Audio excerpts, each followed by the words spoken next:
Well, hello there and welcome to my workshop. Now in this series I'm building a classical style acoustic guitar, but with a difference. I do hope you'll join me.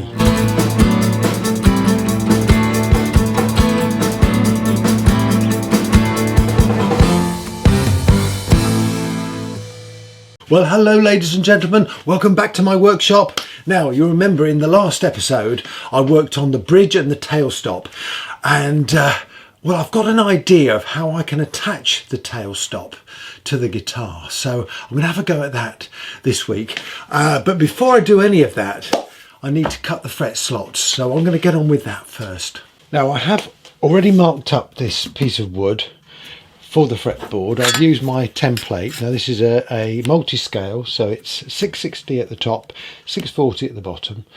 Basically I've done pencil marks and I've also scored them with a knife, so I'm going to cut it. Now I've already cut a fretboard in this video series, so I'm not going to go through and show you all of that. But in the process of marking that up, I was running my finger back and forth over this fretboard, and I managed to get splinters in the end of my finger, which of course is one of the traits of this wood. So at the end here I've put some super glue, and I think that's going to solve the problem.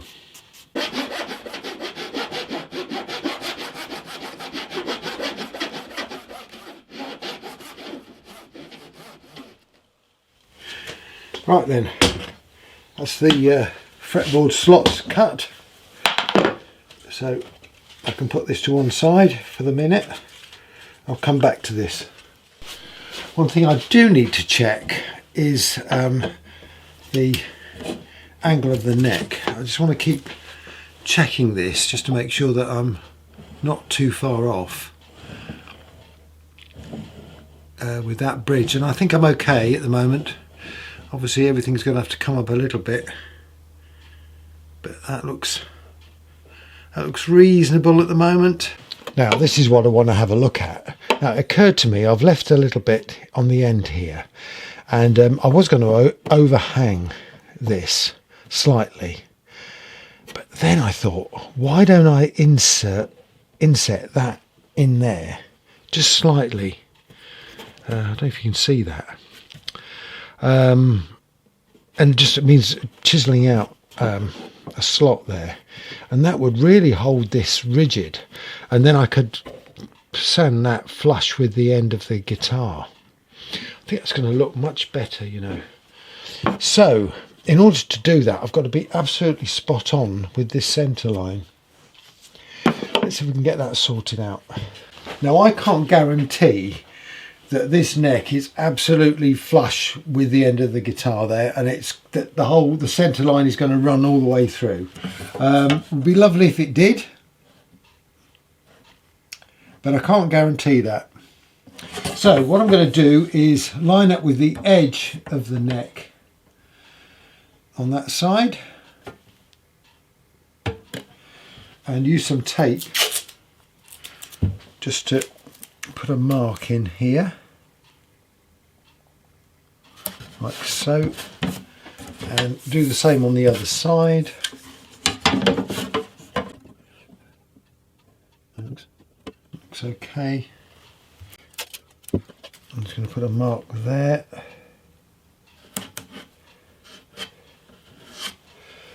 Just double check this. Yeah, I think I'm okay with that one, and should be okay with that one. Yeah, okay.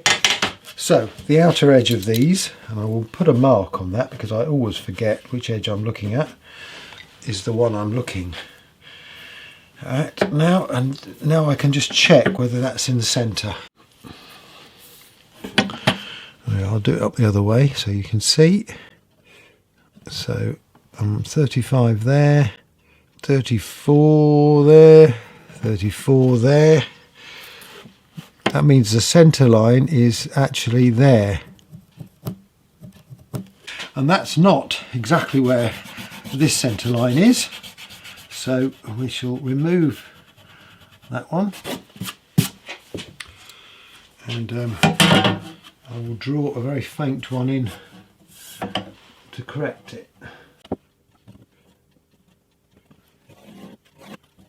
there we have it. Now then, I marked the centre line in the middle there. So if I line the centre line up, there we are, spot on.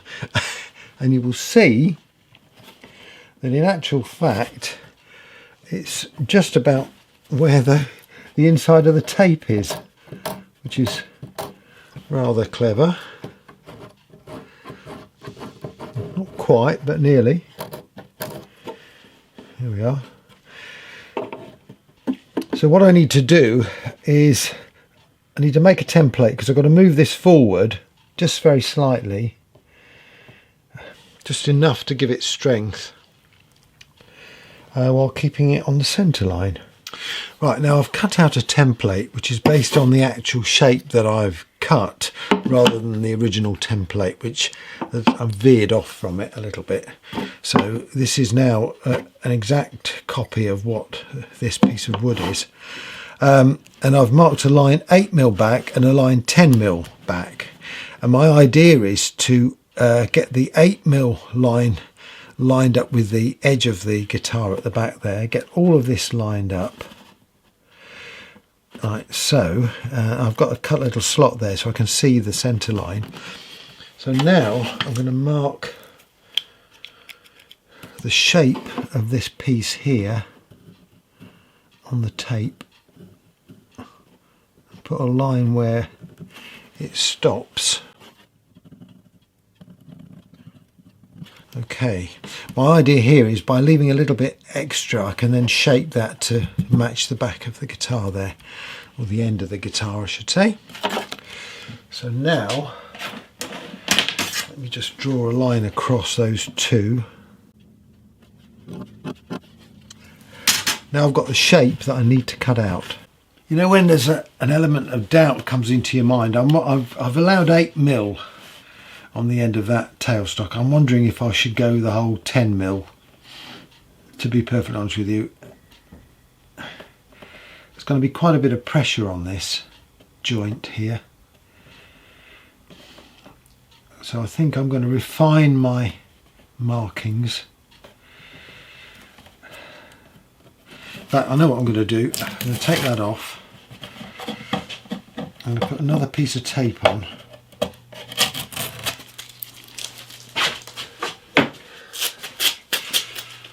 Just not sure that 8mm would do.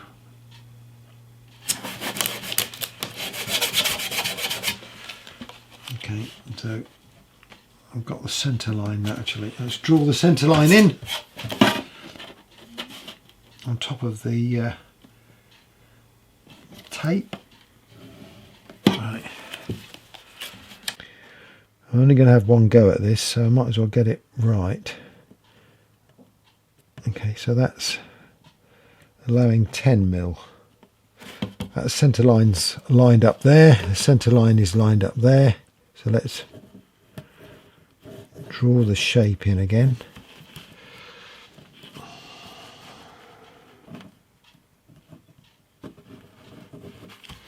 This time we'll mark it there, and there.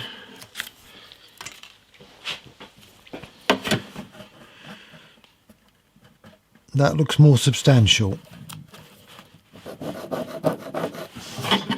So basically this has got to be chiselled out. But before I take a chisel to my lovely top, I'm going to have a little moment of reflection with a cup of tea, I think, and perhaps check back on my video just to make sure that there is a block of wood underneath that top just there. Definitely worth taking a break now and again when you're doing something like this, because it did occur to me while I was supping my tea there that if I cut the slot with an angle, a bit like sort of a dovetail I suppose it might be, going a sort of chamfer going down that way and this way and at the front there, then the whole thing will just absolutely clamp down once it's pulled in. So I think I've got the idea there, but one of the important things I've got to do here is drill some holes for the strings. I think it's going to be a lot easier if I've got a big block on the end. to hold it still when I do that. So I think I'm going to try and do that next. Right, I'm going to have to drill through this piece of wood at an angle. I know that's going to give me problems, so what I've done, I've got a file, diamond file on the end of this Dremel, and I'm just going to try and create a little flat in there that the drill can hook onto.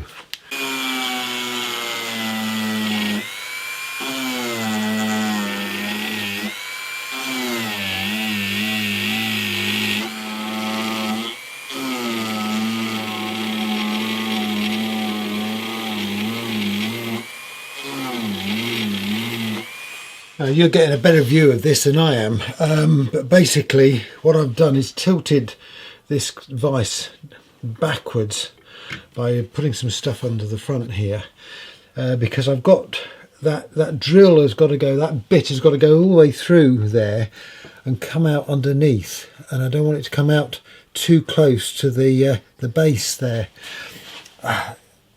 I've looked at it by eye, and I think that's about the right angle. Oh, it's in for a penny, in for a pound with this. So, well, if all else fails, we'll have to do it again. Anyway, right, well, here we go.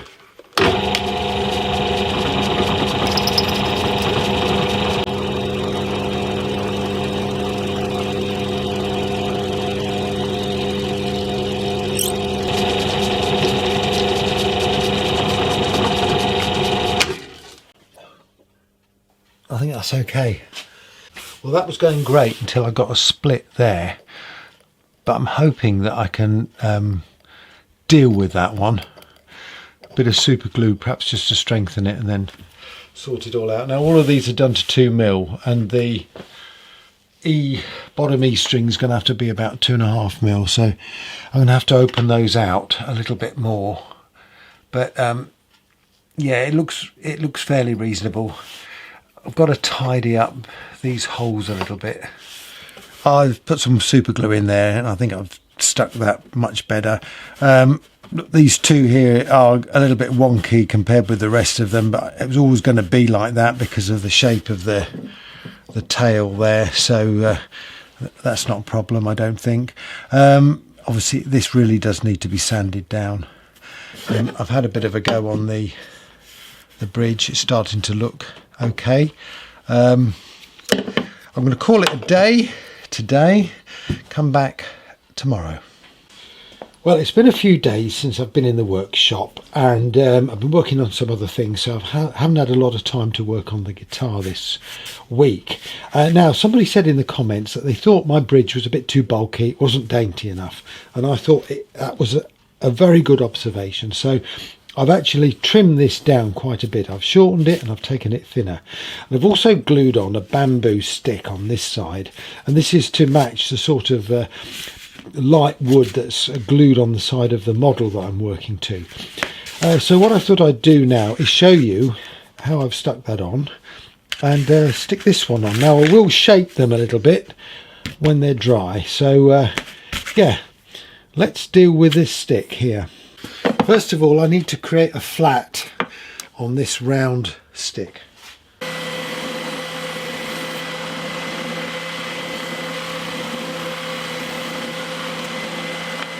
of course, that's why you don't stand behind the sander.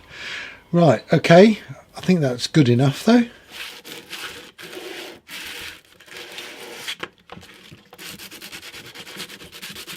Now with the last one I used my bending iron, but I don't think, to be honest with you, it really helped. So I'm just going to stick it straight on and use tape and my little violin clamps here to hold it in place. So what I do first is put the glue on the side, like so, put it to one side. Now get a piece of tape in the middle. Where it gets fiddly.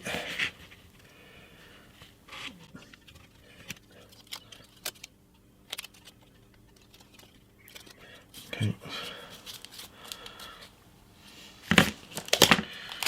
And now a question of working round,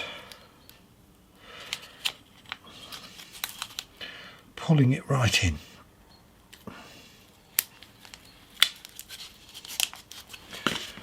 Need a bit more glue there.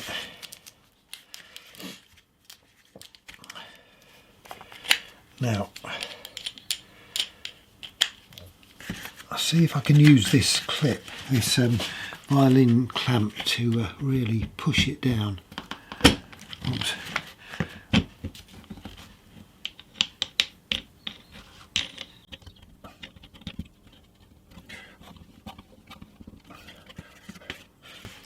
Now that seems to have got it. Just question is if we can do it on the other end as well.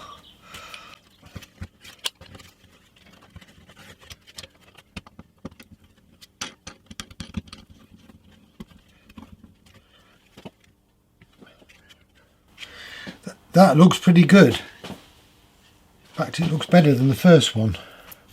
So we'll see how it dries. Okay. Well, look, I'm running out of time this week, so I'm going to have to leave you in a bit of suspense on how that bridge is going to turn out. I've made some progress on the tail stop, so I think it's looking reasonably good. I want to leave you with a thought, and that is for the binding on this neck. Let me show you. Now I'm using this dark wood on top of a dark wood, so I think I need a light binding. And you may remember my dolphin, or my stick of dolphin that I made, sort of bit of marquetry, in a previous video, and if you haven't seen that, I'll put a link to the video in the description. But I think that I can use this marquetry to create a binding all the way along on both sides of the neck. I was wondering where I was going to use this, but I think it'll work really nicely there. So in the next episode I'm going to be having a go at that. Anyway, it's time to say thank you very much again for watching, and thank you for all your comments. I really do take note of what you say, and it's really informing this build, so thank you very much for those. And well, it's taking a little while, but a build like this should be done slowly and carefully, and it's amazing what ideas you come up with as you're building it. So yeah, it's coming along. Anyway, I shall see you soon. In the meantime, stay safe. Cheers.